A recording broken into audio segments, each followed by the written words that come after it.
Olá para você de toda a Baixada Santista, começa agora mais um Embaixada Brasil, seu viés político para toda a região. Você pode acompanhar a este e a outros programas também em nossas redes sociais, Facebook, YouTube. É possível também acompanhar pelos sites de ambas as TVs, tvpolo.org.br e tvunisantos.com.br. Hoje aqui nos estúdios recebemos o diretor financeiro do SINDI-PMC, o Sindicato dos Professores Municipais de Cubatão, Maicon Rodrigues. Seja bem-vindo, Maicon. Eu agradeço o convite, espero que a gente possa informar o telespectador da situação da educação na cidade. Ok, Michael, o prazer é nosso em recebê-lo aqui. E ela que também é professora universitária, sempre na bancada, a doutora Raquel Balseiro. Bom, é um prazer de novo estar na bancada, né? Principalmente para falar de uma categoria tão importante como é dos professores. É um prazer estar aqui. Ok, não perca, não sai daí, Embaixada Brasil, é só aqui, TV Polo de Cubatão e também TV Unisantos. Atenção, morador de Cubatão, você está cansado da sua internet lenta? Então atualiza aí! Internet 100% fibra ótica, mais Wi-Fi grátis, diversos tipos de planos. Faça já o seu plano na Melolink. O Brasil está pronto para retomar o turismo. E você, pronto para reviver o Brasil? Para começar, foram mantidos negócios e empregos no setor. E apoio na divulgação da remarcação de passagens e eventos. Prontinho, remarcado. Além de investimento em infraestrutura. Viaje pelo seu país. O Brasil está pronto para o turismo. E você? Pronto! Para o Brasil. Ministério do Turismo. Governo Federal. Pátria Amada Brasil. O Embaixada retorna para dar início ao programa. Como dissemos lá na abertura, o entrevistado de hoje é Maicon Rodrigues, ele que é diretor financeiro do SINDI-PMC, o Sindicato dos Professores Municipais de Cubatão. Bem, Maicon, um prazer recebê-lo aqui mais uma vez. E eu acho que a pergunta que muita gente quer saber, não só os professores, como todo o funcionalismo municipal em si, todos os servidores da cidade. Como está a negociação do sindicato com a atual administração? Essa negociação ela serve só para os professores ou também para os demais servidores? Sim, a gente continua em negociação no sentido de que nem o SISPUC, que é o Sindicato dos Servidores para além do Magistério, nem o SINDI-PMC, que representa o Magistério, aprovou a última proposta enviada no dia 22 de março para os sindicatos, né? Então, estamos em negociação e esperamos que o governo consiga fazer uma nova contraproposta. Depois da última, a gente teria duas reuniões, né, na última quinta-feira e nesta terça-feira, e as duas foram canceladas pelo governo. Inclusive, a última, uma reunião começaria às 15 horas, foi cancelada às 15h33, 33 minutos depois do seu horário de início, né? Estávamos lá o Jorge como presidente do SISPUC, eu e a Paula representando o SINDI-PMC, também a Silvia Aguiar, professora aposentada, representando a FUMAPEC. E chegando lá, o César não poderia nos receber, não indicou outra pessoa para participar e não teve reunião, né?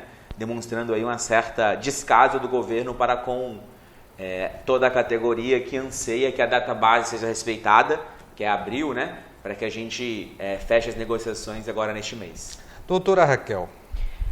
Desde quando que a categoria está sem nenhum tipo de reajuste, né? E qual teria sido a proposta do governo para fazer esse reajuste? Certo. O nosso último reajuste ele foi em abril de 2019. No ano seguinte veio a PEC do teto orçamento de gastos, né? Que impediu aumento de gastos com o servidor em todos os entes federados.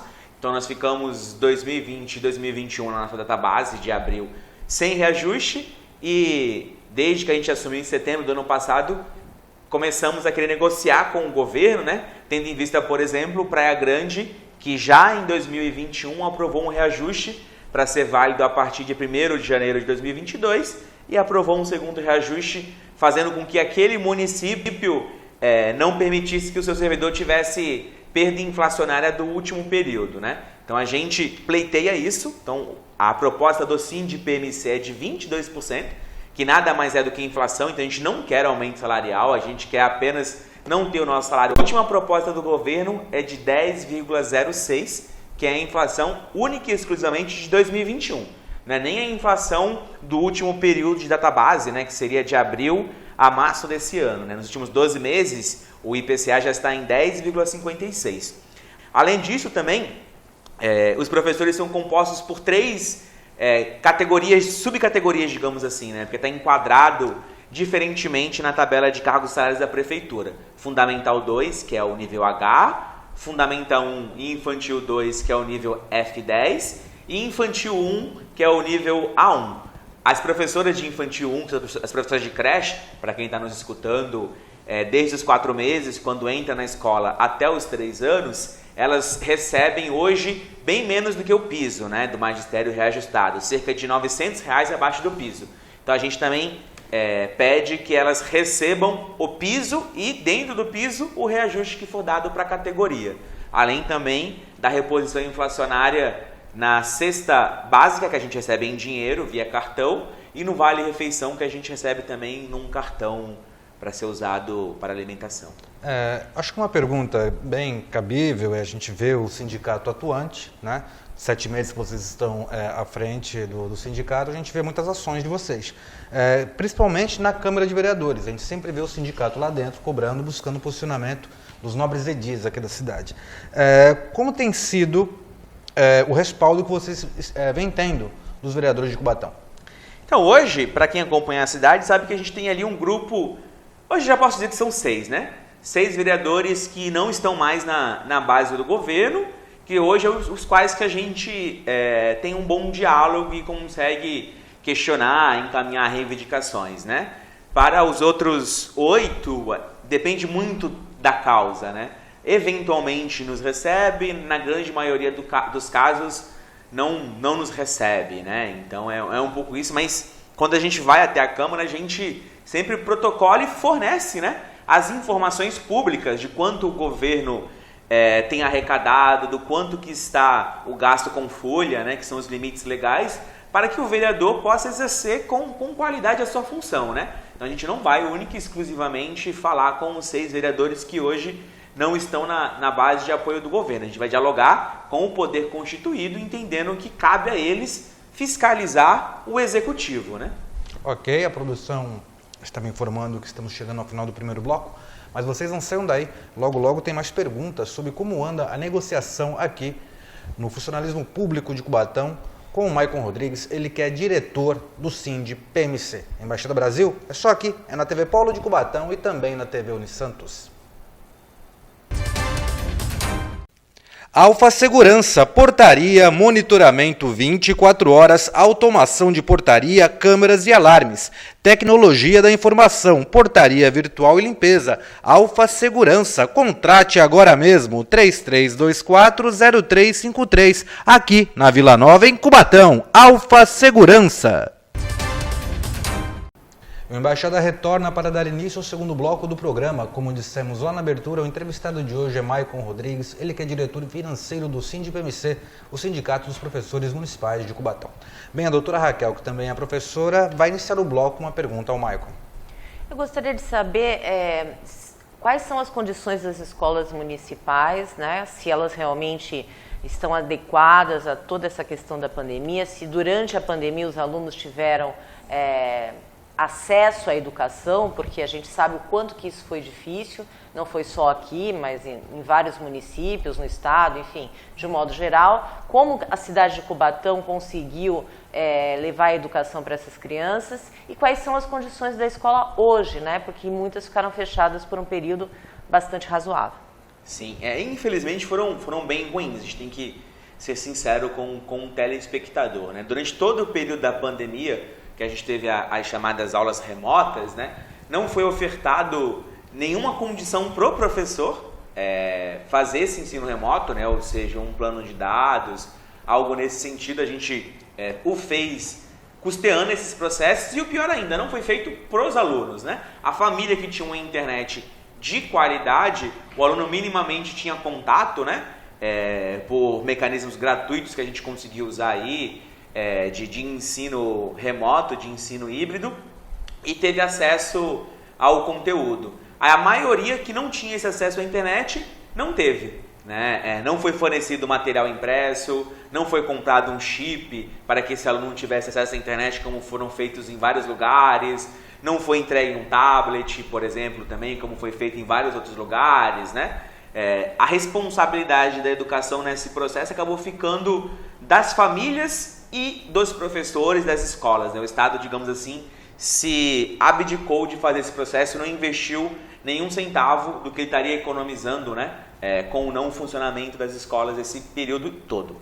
E também as escolas ficaram fechadas durante todo esse tempo, fazendo com que explodisse, né, todos os problemas de manutenção. Nós temos, só o governo Ademar fechou 4 escolas e temos outras 3 escolas que elas funcionam no sentido de que ela existe enquanto CNPJ, mas os alunos estão alocados em outras escolas, né? Os alunos do Pernambuco estão no Piauí, que são bairros distintos, né? Vila Nova e Casqueiro. Os alunos do Alagoas estão no Zina, que também são bairros distintos. E os alunos do Espírito Santo, uma escola que pegou fogo recentemente, estão alocados no...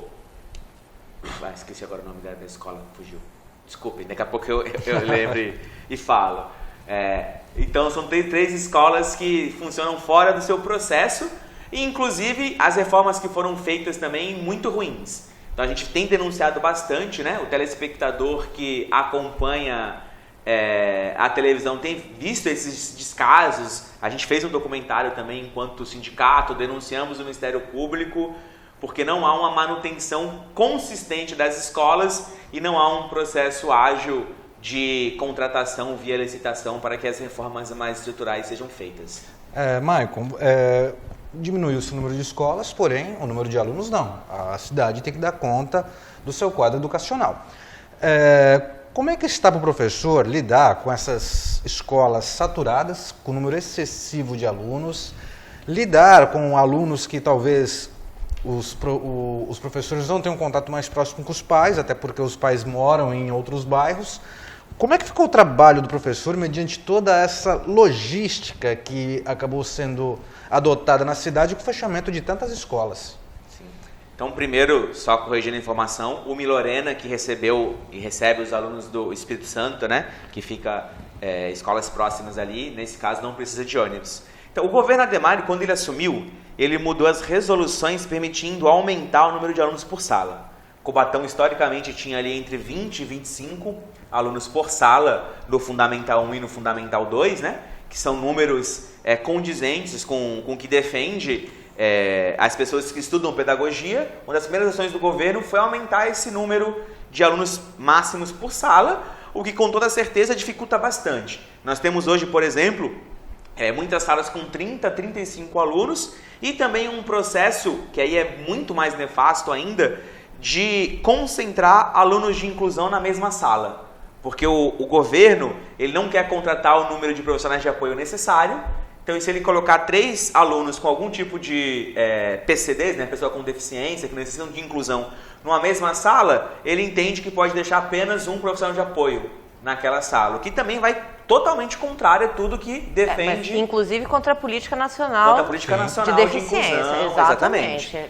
Não totalmente fora do que, inclusive, houve uma lei agora em janeiro de 2022, obrigando todos os governos, tanto setor público como privado, fazer esse tipo de prioridade para as pessoas com deficiência. Não por menos tem, inclusive, ações judiciais, o governo tem respondido e hoje ele tem vai pagar a multa, né, salvo engano, falta aí 5 ou 6 dias, por não oferecer esses profissionais de apoio com as mães num TAC junto ao Ministério Público, porque ele não contrata. Ele não quer contratar os professores da rede no contraturno que a gente chama, que ele entende que fica muito caro, e também não conseguiu se estruturar para fazer como o Santos, por exemplo, que contratou uma empresa que oferece esses profissionais, ou algum modelo, né? A gente defende que sejam estatutários enquanto sindicato, mas a Prefeitura de Cubatão não tem, então faltam profissionais de apoio. Bom, eu lembro da época que tinha uma APAI no município, temos a Casa da Esperança, mas é uma coisa mais não tão didática, mais de atendimento de saúde mesmo. E tínhamos a UME Princesa Isabel, bem aqui na Avenida Joaquim Miguel Couto. Esse tipo de atendimento, eu até falo com propriedade, eu sou pai de uma menina especial. Como é que tá? O Cubatão dispõe do quê? De órgão público que realmente, isso aqui funciona, esse próprio público é destinado para esse tipo de público? A Princesa Isabel continua funcionando. É a única. Funciona, e a Casa da Esperança mantém convênio com a prefeitura, mas muito insuficiente, né? A Casa da Esperança não é bem a área educacional, né? Seria o contraturno, assim, né? O aluno de inclusão, ele tem essa possibilidade de ter dupla matrícula. Ele pode estar matriculado na escola regular e em alguma outra instituição que ofereça fonoaudiologia, enfim, um atendimento... São os multidisciplinares, multidisciplinares, né? no processo. Mas é uma fila de espera gigante, né? Então, por exemplo, a inclusão, ela atua muito numa dificuldade maior de desenvolvimento da fala. Então, autistas necessitam de fonoaudiólogo. Tem uma fila de espera de centenas, não, se não me engano, hoje são 70 crianças que esperam, porque só existe uma fonoaudióloga na Casa da Esperança. Então, no município inteiro, tem apenas uma fonoaudióloga que trabalha com esse processo de desenvolvimento da fala muito comum. Então, é tão ruim que a Justiça tem agido e cobrado e colocado multa hoje para o governo oferecer esse processo. Nós temos uma lei municipal também que criou, né, escolas multidisciplinares para o espectro do autismo que não foi implementada. Ok, com essa explanação do Michael, chegamos ao final do segundo bloco, mas não sai daí, logo tem mais Embaixada Brasil para você acompanhar. É só aqui, viu, na TV Polo de Cubatão e também na TV Unisantos. O Brasil está pronto para retomar o turismo. E você, pronto para reviver o Brasil? Pronto! Para começar, foram mantidos negócios e empregos no setor. E apoio na divulgação da remarcação de passagens e eventos. Prontinho, remarcado. Além de investimento em infraestrutura. Viaje pelo seu país. O Brasil está pronto para o turismo. E você? Pronto! Para o Brasil. Ministério do Turismo. Governo Federal. Pátria Amada Brasil. Empório Lisboa, a sua loja de estilo e elegância em Cubatão. Empório Lisboa. Aqui você encontra moda na linha social, esporte fino e também moda evangélica. Empório Lisboa, agora em novo endereço. Rua São Paulo, 161, no centro de Cubatão. Empório Lisboa, venha nos visitar. A Embaixada retorna para dar início ao terceiro, porém último bloco do programa. Como dissemos lá na abertura, o entrevistado de hoje é o diretor financeiro do SINDI-PMC, o Sindicato dos Professores Municipais de Cubatão, Michael Rodrigues. Michael, parece que tem alguns dados aí com você a respeito deste governo. E como você é diretor financeiro, você visou muito a questão econômica, as finanças do governo Ademário. O que você tem de interessante aí? Sim, a gente tem sempre dialogado com a sociedade, com a categoria, que o governo Ademário ele assumiu em 2017, alegando que a situação da cidade do ponto de vista financeiro estava caótica.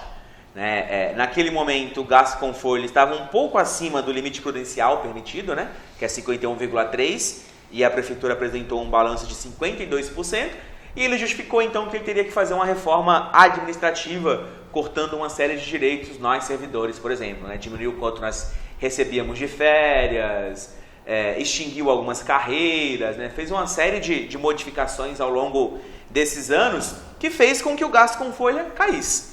O último balanço oficial do governo, que é do primeiro quadrimestre de 2021, então a gente diz aí que o governo ele não consegue nem entregar os balanços, ele está devendo do segundo quadrimestre e do terceiro quadrimestre de 2021, era de que o gasto estava em 28,3%.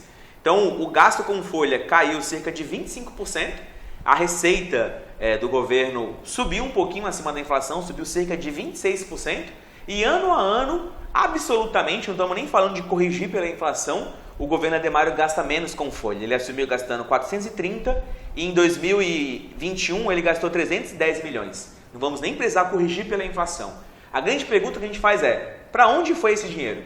Porque o discurso dele era, se eu não fizesse isso, eu não conseguiria propiciar para o cubatense uma boa situação, A gente anda pelo bairro, ainda mais agora como diretor sindical, visitando todas as escolas. O cubatense também sabe onde foi parar, A gente está falando aí de 100 milhões por ano, em 5 anos, 500 milhões. Onde foi parar esse dinheiro? É a grande pergunta que a gente faz. Raquel? Bom, diante dessa colocação numérica e financeira, e claramente o governo não está colocando os seus números nos portais, e existe uma necessidade dessa transparência, isso está dentro da nossa legislação, então fica mais claro ainda que como as escolas ficaram 2 anos fechadas, ele também não teve gasto com papel higiênico, com o pessoal da manutenção, com certeza deve ter sido dispensado. Então, como que vocês projetam que essa falta da destinação do dinheiro para a educação, qual é a justificativa plausível desse município para isso? Porque, na verdade, não teria, né? Eu volto a insistir, não consigo ver e estudando o processo. A gente não teve nenhuma grande obra na cidade de grande vulto, não tivemos processo. Pelo contrário, nós temos maquiagem, né? A gente sabe, por exemplo, que com medo de não chegar aos 25% do gasto com educação, ele adiantou o pagamento de férias. Há muitos anos a gente recebe as férias do ano seguinte, no próprio mês de janeiro. Ele adiantou pagando a gente em dezembro, porque entendia que não chegaria nos 25%. Então, é um governo da maquiagem, é um governo que ele não consegue se organizar para ter metas de curto, médio e longo prazo. Chega o momento exato ali, ele tira de um lado, coloca do outro e vai tendo essa administração mambembe. E o que acontece de erro é isso. Falta profissional de apoio nas escolas, as OS ligadas à saúde constantemente não pagam os salários e não tem nem segurança, né? Que infelizmente houve um caso de feminicídio recentemente numa unidade básica de saúde. Eu queria falar um pouco sobre as ações de vocês no sindicato. Vocês estão à frente da entidade já tem 7 meses. Eu vejo vocês muito ativos na rua, com protestos, com manifestações. E vocês adotaram uma política de comunicação interessante. Fazia tempo que eu não vi um sindicato aqui em Cubatão com o jornal impresso, circulando pela cidade, bem ativo nas redes sociais. Qual é essa política que vocês adotam? Para o professor em si, vocês querem também chamar a atenção do restante da categoria, do restante dos servidores, ou realmente mostrar para a população de Cubatão como o governo Ademário governa? Não, a gente, enquanto sindicato, entende que nós somos também um movimento social.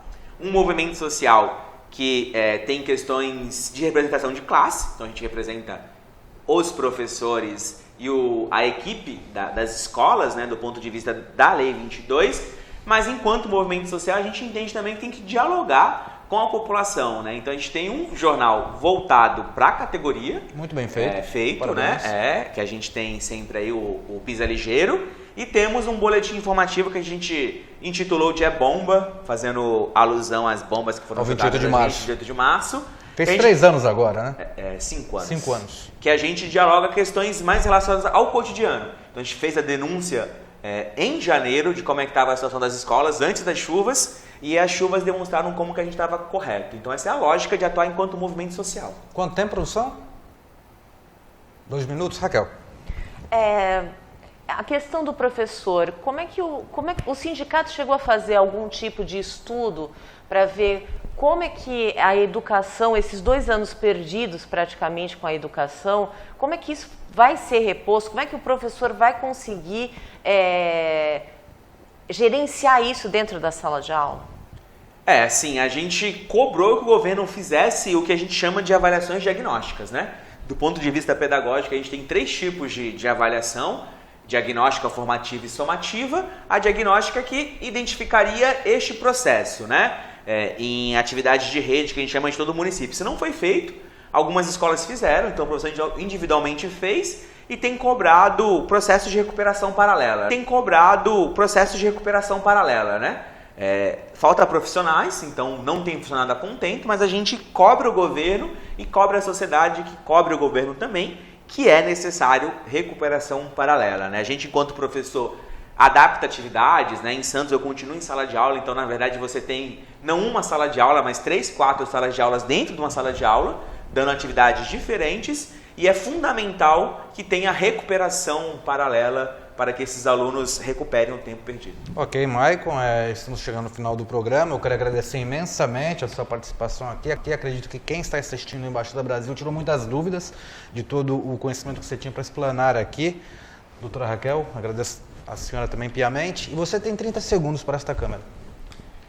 Então agradeço o convite, peço que quem nos escuta siga as redes sociais do Sindicato dos Professores Municipais de Cubatão, SINDPMC, Instagram, Facebook, Temos também lá o nosso WhatsApp, se quiser mandar uma mensagem, você professor, você servidor ou cidadão, para entrar nas nossas listas de transmissão, porque o nosso maior compromisso é com a educação pública de qualidade, né? Nós somos apenas uma peça desse todo, que é a educação pública de qualidade para todos e todas. Raquel?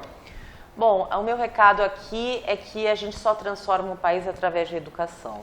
Então, se a gente não tem professores qualificados, um local, um ambiente de trabalho qualificado para professores, profissionais e alunos, nós vamos ter uma série de problemas. Vamos continuar sendo um país em desenvolvimento por muito tempo. Ou a gente investe na educação de forma séria, de forma comprometida, ou realmente nós temos uma tendência a ficar nesse marasmo que a gente tem visto o nosso país ficar. Política partidária, econômica, social e também, por que não, sindical. É só aqui, é no Embaixada Brasil, é na TV Polo de Cubatão e também na TV Unisantos. Até a próxima!